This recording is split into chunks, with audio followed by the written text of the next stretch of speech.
Boker Tov, Shalom Aleichem, j'espère que tu vas bien. On va continuer Gemara Shabbat, mais pas dans la même page qu'on a fait hier. Aujourd'hui, on va étudier Gemara Shabbat, page non Dalet, et c'est une Mishnah. La Mishnah ici, elle nous enseigne les animaux qui appartiennent à des Juifs. Qu'est-ce qu'ils ont le droit de transporter sur eux Shabbat et qu'est-ce qu'ils n'ont pas le droit de transporter Shabbat. Et là, la Mishnah dit Harechelim yotzot kvulot. Les brebis mâles sortent attachées. C'est-à-dire quoi les brebis mâles sortent attachées? La Mishnah, elle nous donne un exemple avec quoi un animal a le droit de sortir. Elle dit que les brebis, ils ont le droit de sortir et être attachés sur leur cœur un morceau de cuir très fort. Pourquoi? Parce que les loups, quand ils voient les brebis mâles, ils attaquent directement le cœur. Ils adorent le cœur des brebis mâles. Comme ça, la Gemara dit. Alors, il faut protéger le cœur des brebis mâles. C'est pour ça qu'on a le droit d'attacher un morceau de cuir où il y a le cœur pour les protéger et ils ont le droit de sortir Shabbat avec. Parce que c'est une protection. La Gemara, elle pose la question, elle dit, je comprends pas. Les loups préfèrent le cœur des mâles et pas le cœur des femelles? Deuxième question que la Gemara pose.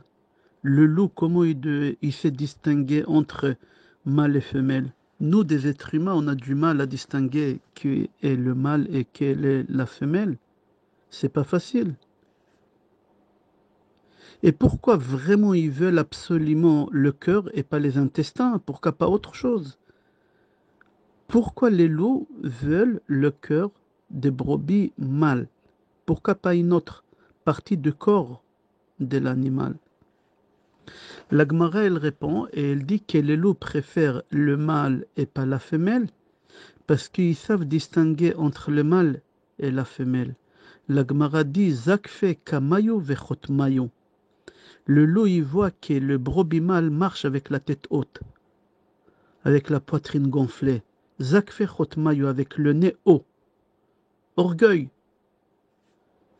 Rashi dit qu'il marche de cette façon-là, et il regarde de tous les côtés, à droite, à gauche, il tourne la tête, on dirait une caméra. Des orgueilleux. On dirait qu'eux, ils contrôlent tout, ils décident tout, et ça énerve les loups. Les femelles, ils sont pas comme ça. Les mâles, ils sont énervants. Alors c'est pour ça qu'il faut protéger les mâles des loups. Shabbat, ils ont le droit de sortir avec une protection sur le cœur. Voilà, jusqu'ici, c'est la Mishnah, comme on enseigne dans le monde de la yeshiva aux élèves. Mais moi, j'aimerais prendre cette Gemara-là et la transformer, ça dit, notre vision de côté de Moussar, morale. Et si à la yeshiva, on aurait enseigné comme ça, aujourd'hui, on aurait évité beaucoup de divorces.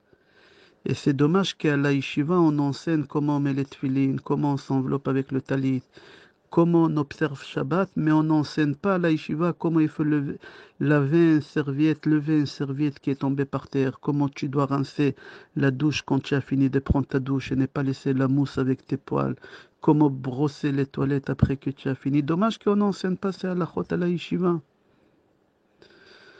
Alors j'aimerais ouvrir ensemble avec toi une idée de cette Gemara qu'on vient d'apprendre que les mâles ils sont énervants. Et c'est pour ça les loups, ça les énerve. Ils arrachent leur cœur. Il faut que tu saches, quand on parle d'un loup, c'est la rigueur. Midat Adin. Un loup, c'est Midat Adin. C'est marqué dans la Torah, dans Sefer Bereshit, chapitre 49, pasuk 27. Baboker yochal ad, vela'erev yechalek shalal. La'erev, c'est le soir, c'est Midat Adin. C'est-à-dire que dans le ciel, il y a quelque chose qu'on l'appelle le loup, Midat Adin. Et ça les énerve dans le ciel quand ils voient le mâle. C'est qui le mâle? C'est le mari, le papa, qui marche à la maison avec la poitrine gonflée, avec la tête haute, le nez haut, avec un orgueil. Il faut que tu saches que chaque personne, il a la rigueur sur lui. Mais Hachem, il le protège. Mais quand Hachem, il voit qu'un homme ou un mari ou un papa, il se comporte à la maison comme un terroriste, comme un boss, je suis le patron, il crie toute la journée, c'est moi que je vous nourris, sans moi, vous êtes des SDF dans la rue, c'est moi que je paye, et c'est moi que j'achète, et c'est moi que j'ai fait les vacances, et c'est moi que... Non, Hachem tout de suite il relâche le loup, Midat Hadin, il n'a aucune protection, il va lui manger le cœur. C'est-à-dire que Midat Hadin, il attaque le cœur à 45 ans, il a besoin d'émettre des stents. À 55 ans, il est obligé d'émettre un pacemaker. Pourquoi? Parce que Gvalev, c'est quoi Gvalev? Marcher avec le cœur gonflé. C'est lui qui marche à la maison avec un profil, que c'est moi que je décide, que c'est moi que je paye. Vous allez m'écouter, vous allez faire tout ce que je dis, vous n'allez pas poser des questions sur mes décisions. Alors ça énerve le loup, ça énerve Midat Hadin. Le Ben Ishraï dit, cet homme-là, ce mari-là, ce papa-là, il va attraper une crise cardiaque très très jeune. Il faudra qu'il aille, qu'on l'installe des stents. Sache que chaque homme, il fait des erreurs. Chaque homme, il connaît aussi ses erreurs. Alors, il s'efface, il a peur, il parle à voix basse. Mais quand un homme, il se met en colère, il a du mal à dominer, à contrôler sa colère. Et là, c'est très dangereux. Le loup, il va arriver. Il rentre à la maison, si ça n'allait pas au bureau, il parle mal à sa femme, à ses enfants, il crie. C'est assourd. Il faut faire attention, tu n'as aucune protection. Fais attention, aujourd'hui, n'oublie pas, tes visions, ils n'étaient pas propres. Quand tu étais dans le travail, tu as regardé la secrétaire. Quand tu étais dans le métro, tu as regardé des photos qu'il ne faut pas regarder. Tu dois avoir peur. Il y a Midat Hadin qui est derrière toi. Mais Hachem, il te protège. Mais si tu rentres à la maison et tu cries après une journée pareille, tu n'as aucune protection. Tu dois être effacé devant tout le monde. La Gemara, elle raconte une histoire que Rabbi Abba, il avait un élève qui s'appelait Rav Kahana.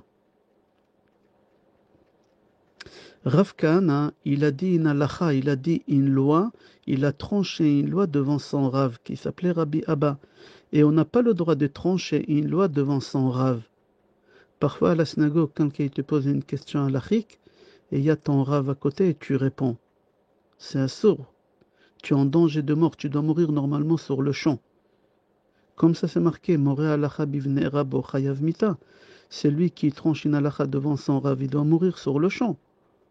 Et c'est exactement ce qui s'est passé. Rav Kahana, il a tranché une halacha devant son Rav Rabbi Abba. Rabbi Abba, il savait que son élève Rav Kahana, il a la rigueur autour de lui, il va mourir dans la journée. Tout de suite, il a dit à son élève, aujourd'hui même, tu quittes la ville. La ville, elle s'appelait Nahardea, en Babylonie. Quitte tout de suite le pays, la ville, quitte tout. Ici, tu es un homme très connu, tu es très fort, tu es géant ici. Je te conseille de quitter tout de suite la ville, Nahardea, de quitter tout de suite le pays, la Babylonie, et tu vas tout de suite en Israël. Tu vas à Tveria, chez Rabbi Yochanan. Tu t'assois dans sa yeshiva, tu n'ouvres pas ta bouche pendant 7 ans. Tu ne montres pas tes connaissances, tu ne montres pas qui tu es. Tu te fais passer pour un débile. Je veux qu'on te prend pour un débile là-bas 7 ans pour réparer maintenant qu'est-ce que tu viens de faire. Comme ça, Rabbi Abba dit à Rav Kahana. Ok, lui il fait sa valise, et il prend la route. Rabbi Yochanan, le grand Rav de Tveria, au milieu de la nuit, Eliyahu Hanavi vient le voir et lui dit, sache, Ari Magia mi Babel. Il y a un lion géant dans la Torah qui arrive vers toi de la Babylonie. Fais attention. Rabbi Yochanan, il a paniqué. Il a appelé son beau-frère Rish Lakish. Il a appelé le matin, il a dit, prépare-toi, prépare bien le cours aujourd'hui, parce qu'il y a un lion. Il va arriver, il va me jeter des scuds en plein cours. Il va me poser des questions, il faut que j'arrive à répondre. Ok. Rish Lakish, il a dit, ne t'inquiète pas, je suis là. Rav Kahana, il arrive. Tout de suite, ils ont compris que c'est lui, mais Rav Kahana, il n'a pas ouvert sa bouche. Alors Rish Lakish, il lui a fait kavod, il lui a fait asseoir en premier rang. À l'époque, on faisait asseoir en premier rang les tops, les meilleurs élèves, les génies, les élites, les élèves qui n'étaient pas alors derrière ou derrière jusqu'au fond. Et lui, comme eux, ils savaient que c'est un génie parce qu'Elia, on a vu, il les a mis en garde. Alors ils l'ont fait asseoir en premier rang. Et le cours, il commence. Tout le monde y parle, il discute de cours, de halakha, il développe la Gemara, Mefarshim, Tosfot. Non, et lui, il n'ouvre pas sa bouche. À la fin du cours, Rish Lakish, il va voir son beau-frère Rabbi Yochanan, il lui dit, ton lion, il s'est rapetissé comme un loup. Comme un loup. Je crois qu'il n'a rien pigé de cours. Alors Rabbi Yochanan, il lui dit, je ne comprends pas, Eliyahu Hanavi, il est venu, il m'a dit, Ari Alami Babel. Un lion, un géant, il arrive des Babel. Rish Lakish, il s'est dit, celui-là, il prend la première place pour rien du tout, il prend la clim, il l'a mis au dernier rang. Il a mis au dernier, il a mis Rav Kahana. Rav Kahana, il avait du mal à supporter ça. Les hommes, ils ont du mal qu'on leur fait kavod, on leur fait pas kavod, ils ont du mal. Il a décidé de bombarder. Le cours de lendemain, chaque parole que Rabbi Yochanan disait, la Rav Kahana, il bombardait, il bombardait. Rabbi Yochanan, il ne savait pas répondre. Tu sais que Rabbi Yochanan, il était assis sur 7 coussins. Parce que c'est un grand rave. Un rave, plus il est grand, plus on le met des coussins. Et là, il était assis sur 7 coussins. Et là, Rav Kahana, quand il a vu que Rabbi Yochanan ne sait pas répondre, il lui retirait chaque fois un coussin. Il lui retirait un coussin. Jusqu'à ce que Rabbi Yochanan il se retrouvait assis par terre. Rabbi Yochanan, il était impressionné de la connaissance de Rav Kahana. Et il a demandé de lui lever les cils, les sourcils. Parce qu'il avait des très très gros sourcils qui tombaient sur ses yeux. Il ne voyait pas. Alors il a demandé de l'aider à lever les sourcils pour qu'il puisse voir cette personne. Et là, ils ont levé les sourcils et il a vu Rav Kahana. Et Rav Kahana, il avait un défaut corporel. Dans sa bouche, il avait les lèvres coupées. J'ai vérifié. Dans le dictionnaire, on appelle ça bec de lièvre. On dirait qu'il rigole, mais en réalité, il rigole pas. Rabbi Yochanan, il a cru que Rav Kahana, il se fout de lui. Parce qu'il ne savait pas répondre et maintenant il l'a fait asseoir par terre. Rabbi Yochanan, il l'a pas laissé passer, il s'est mis en colère et il a tué sur le champ, qu'avec ses yeux. Rav Kahana, il est mort sur le champ. Ils ont fait un enterrement énorme, parce qu'il était grand, Rav Kahana, c'était pas n'importe qui.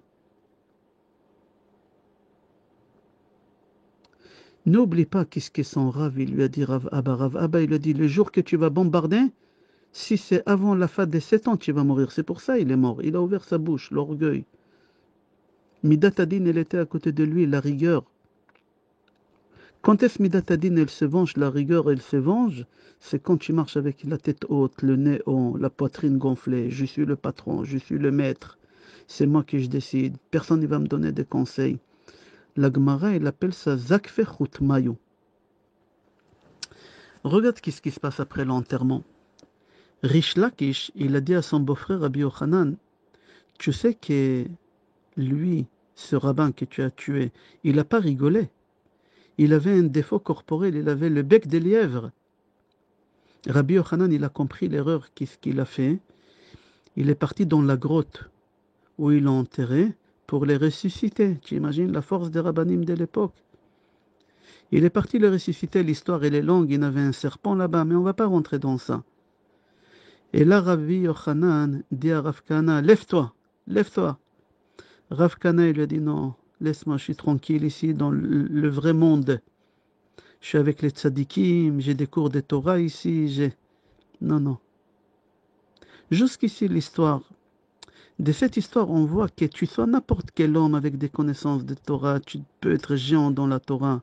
Dès qu'on te piétine le doigt, tu as du mal à te contrôler. Dès qu'on ne te fait pas kavod comme il faut, tu as du mal à te contrôler. Tu peux tuer quelqu'un. Même on te prévient, tu vas mourir, mais quand même, tu as du mal à te contrôler.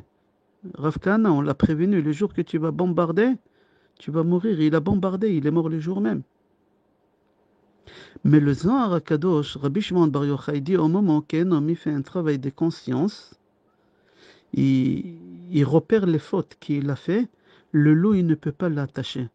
Midat Hadin ne peut pas l'atteindre. Au moment que un homme s'est dit, il parle à Hachem, Hachem, regarde, j'ai fait des fautes, j'ai fait des erreurs. Ce soir, je suis rentré en retard à la maison exprès, parce que j'ai pas voulu aider ma femme à laver les enfants et à leur faire les ongles, les poux, à faire les devoirs, à faire le cartable, la trousse. Je suis venu en retard à la maison exprès, Hachem. Regarde quelle saleté que je suis. Comment je suis méchant. Parle avec Hachem comme ça. Dis Hachem, le matin, je suis parti à la tfila, ma femme, elle m'a mis le gros sac des poubelles devant la porte, que je l'ai fait descendre et j'ai fait soi-disant que je ne l'ai pas vu. Quel mécréant. Quel cruel que je suis. Dis ça, Hachem. Le Zohar HaKadosh dit au moment que tu détailles la cruauté, la méchanceté que tu as pu faire à la maison, le loup, il ne peut pas t'atteindre. On ne peut pas finir sans Rabbeinu Rav Nachman mi Breslev dit combien c'est important pour Hachem que tu détailles chaque chose que tu as fait. C'est un signe que tu t'effaces devant Hachem, tu t'effaces devant tout le monde. Ton fils, il te parle mal. Un mot, tu dis pas. Je ne veux pas rentrer maintenant, alors l'éducation, elle est où? Et si on ne dit rien, alors il va se permettre. Je ne veux pas rentrer dans ça. Ce n'est pas un cours d'éducation. Mais n'oublie pas qu'on a dit plusieurs fois, c'est Gemara Kiddushin, je crois pas, je l'amène, qu'on a l'autorisation d'éduquer nos enfants jusqu'à un certain âge, jusqu'à 16 ans. À l'époque de la Gemara, c'était 14 ans, c'est marqué là-bas dans la Gemara. Plus que ça, tu n'as pas le droit d'éduquer ton fils ou ta fille. Je ne veux pas rentrer dans ça, c'est pas un cours d'éducation. Ta belle-mère, elle t'écrase chez toi à la maison, dans ton salon. N'y réponds pas. Joue le muet. Et muet, il ne peut pas ouvrir sa bouche, n'ouvre pas ta bouche. Le Ben Ishraï dit concernant le tsar Gidul Banim, la souffrance d'éduquer nos enfants, c'est la pire souffrance qu'on peut imaginer. Et ça pardonne sur tous les péchés que tu peux imaginer. Il dit, le Ben Ishraï, que traverser une épreuve d'éducation des enfants, c'est pire que traverser la pire maladie. Comme ça, il dit le Ben Ishraï. Alors tu traverses une épreuve d'éducation des enfants, contrôle, calme-toi. Tu vois, Chazvé Shalom, qu'il y a des difficultés de la parnassa, il y a des difficultés de shlombaït. Chazvé Shalom, il y a des difficultés d'avoir des enfants. Non. Efface-toi. Tu vas voir, Akadosh Baruch Hu, il va t'ouvrir les portes. Akadosh Baruch Hu, il va te donner des enfants. Contrôle ton orgueil, contrôle ta colère. Il faut que tu saches, à partir du moment que tu t'effaces, à partir du moment que tu domines ta colère, personne ne peut te faire du mal. Même pas un ange, même pas le loup. N'oublie pas qu'est-ce qu'on a dit, que les loups aiment le cœur des mâles, pas des femelles. Le mâle, c'est les hommes, les maris, les papas. La femelle, elle s'écrase pour des raisons. On ne va pas rentrer pourquoi une femme, elle s'écrase beaucoup plus. Il y a des femmes qui ont des arrière-pensées. J'ai des enfants en bas âge. Je dois les éduquer, je dois les nourrir, je dois leur faire la bar mitzvah, je dois faire le mariage. J'ai besoin d'un homme à la maison qui ramène la parnassa. Alors elles s'effacent. Il y a des femmes qui s'effacent parce que c'est vraiment des tzadikotes. On ne va pas rentrer dans ça non plus. Non, entre parenthèses, puisqu'on parle de ça, soyons francs. Souvent, je reçois des femmes qui veulent divorcer. Mais ils disent, je ne peux pas, j'ai pas travaillé, j'ai pas cotisé, j'ai rien, je vais me retrouver comme ça. Mais je ne veux pas parler de ça, c'est pas un cours de Schlombait maintenant. C'est un cours savoir comment dominer sa colère, comment savoir parler à la maison.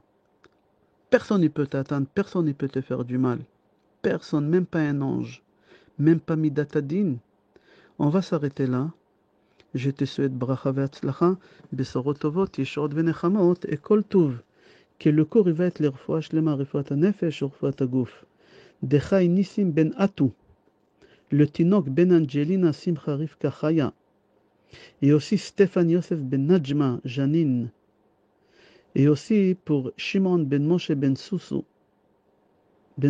je crois, ben Sousson. Je te souhaite Yom Tov, Bracha ve'atzlacha, Besorot Tovot, Yeshot ve'Nechamot et Kol Tov.